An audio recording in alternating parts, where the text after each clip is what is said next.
The purpose of this record is to show you how to use your imagination to achieve your every desire. Most men are totally unaware of the creative power of imagination and invariably bow before the dictates of facts and accept life on the basis of the world without. But when you discover this creative power within yourself, you will boldly assert the supremacy of imagination and put all things in subjection to it. When the man speaks of God in man, he is totally unaware that this power called God in man is man's imagination. This is the creative power in man. There is nothing under heaven that is not plastic as potter's clay to the touch of the shaping spirit of imagination. Once a man said to me, "You know, Neville, I love to listen to you talk about imagination. But as I do so, I invariably touch the chair with my fingers and push my feet into the rug, just to keep my sense of the reality and the profundity of things." Well, undoubtedly he is still touching the chair with his fingers and pushing his feet into the rug. But now let me tell you another one who didn't touch with her fingers and didn't push that foot of hers onto the board of the streetcar. It's the story of a young girl, just turned 17. It was Christmas Eve, and she is sad of heart. For that year, she had lost her father in an accident, and she's returning home to what seemed to be an empty house. She was untrained to do anything, so got herself a job as a waitress. This night is quite late, Christmas Eve. It's raining. The car is full of laughing boys and girls home for their Christmas vacation. And she couldn't conceal the tears. Luckily for her, as I said, it was raining. So she stuck her face into the heavens to mingle her tears with rain. And then, holding the rail of the streetcar, this is what she did. She said, "This is not rain, but this is spray from the ocean. And this is not the salt of tears that I taste, but this is the salt of the sea in the wind. And this is not San Diego. This is a ship, and I'm coming into the Bay of Samoa." And there she felt the reality of all that she had imagined. Then came the end of the journey, and all are out. 10 days later, this girl received a letter from a firm in Chicago saying that her aunt, several years before, when she sailed for Europe, deposited with them $3,000 with instructions that if she did not return to America, this money should be paid to her niece. They had just received information of the aunt's death and were now acting upon her instructions. 1 month later, this girl sailed for Samoa. As she came into the bay, it was late that night, and there was salt of the sea in the wind. It wasn't raining, but there was spray in the air, and she actually felt what she felt 1 month before, only this time she had realized her objective. Now this whole record is technique. I want to show you today how to put your wonderful imagination right into the feeling of your wish fulfilled, and let it remain there and fall asleep in that state. And I promise you from my own experience, you will realize the state in which you sleep if you could actually feel yourself right into the situation of your fulfilled desire and continue therein until you fall asleep. As you feel yourself right into it, remain in it until you give it all the tones of reality, until you give it all the sensory vividness of reality. As you do it, in that state, quietly fall into sleep. And in a way you will never know, you could never consciously devise the means that will be employed, you will find yourself moving across a series of events leading you towards the objective realization of this state. Now here is a practical technique. The first thing you do, you must know exactly what you want in this world. When you know exactly what you want, make as lifelike a representation as possible of what you would see and what you would touch and what you would do and physically moving in such a state. For example, suppose I wanted a home, but I had no money, but I still know what I want. without taking anything into consideration, I would make as lifelike a representation of the home that I would like, with all the things in it that I would want.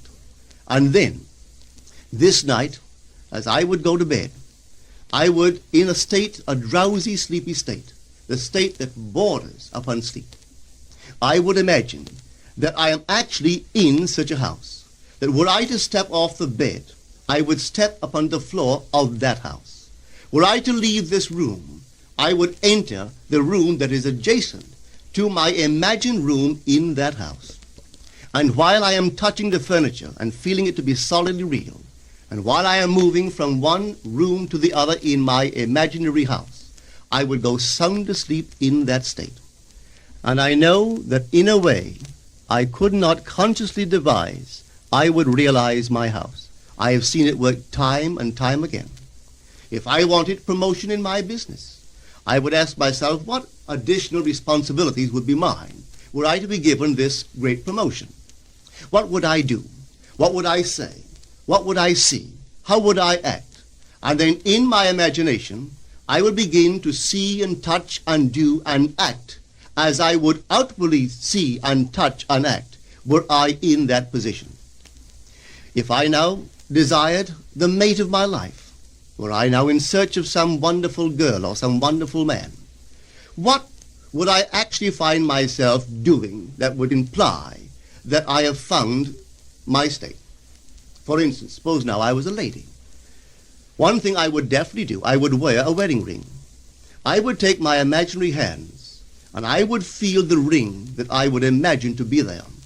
And I would keep on feeling it until it seemed to me to be solidly real.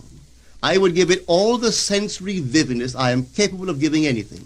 And while I am feeling my imaginary ring, which implies I am married, I would sleep. This story is told us in the Song of Songs, or the Song of Solomon. It is said, "At night on my bed, I sought him whom my soul loveth. I found him whom my soul loveth, and I would not let him go until I brought him into my mother's house, right into the chamber of her that conceived me." If I would take that beautiful poem and put it into modern English, into practical language, it would be this. While sitting in my chair, I would feel myself right into the situation of my fulfilled desire. And having felt myself into that state, I would not let it go. I would keep that mood alive, and in that mood, I would sleep. That is, taking it right into my mother's chamber, into the chamber of her that conceived me. You know, people are totally unaware of this fantastic power of the imagination. But when man begins to discover this power within him, he never plays the part that he formerly played. He doesn't turn back and become just the reflector of life. From here on in, he is the affecter of life. The secret of it is to center your imagination in the feeling of the wish fulfilled and remain therein. For in our capacity to live in the feeling of the wish fulfilled lies our capacity to live the more abundant life. Most of us are afraid to imagine ourselves as important and noble individuals, secure in our contribution to the world, just because at the very moment that we start our assumption, reason and our senses deny the truth of our assumption. We seem to be in the grip of an unconscious urge which makes us cling desperately to the world of familiar things and resist all that threatens to tear us away from our familiar and seemingly safe moorings.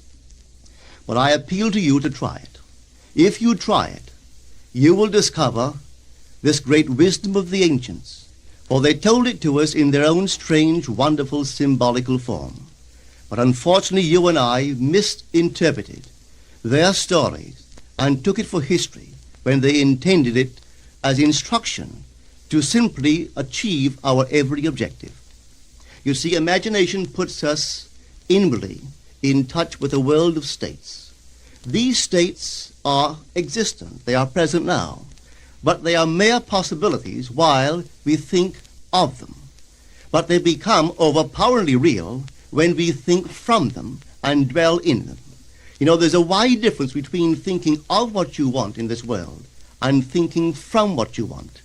Let me tell you, when I first heard of the strange and wonderful power of the imagination, it was in 1933 in New York City. An old friend of mine taught it to me. He turned to the 14th of John, and this is what he read. In my Father's house are many mansions. If it were not so, I would have told you. I go to prepare a place for you.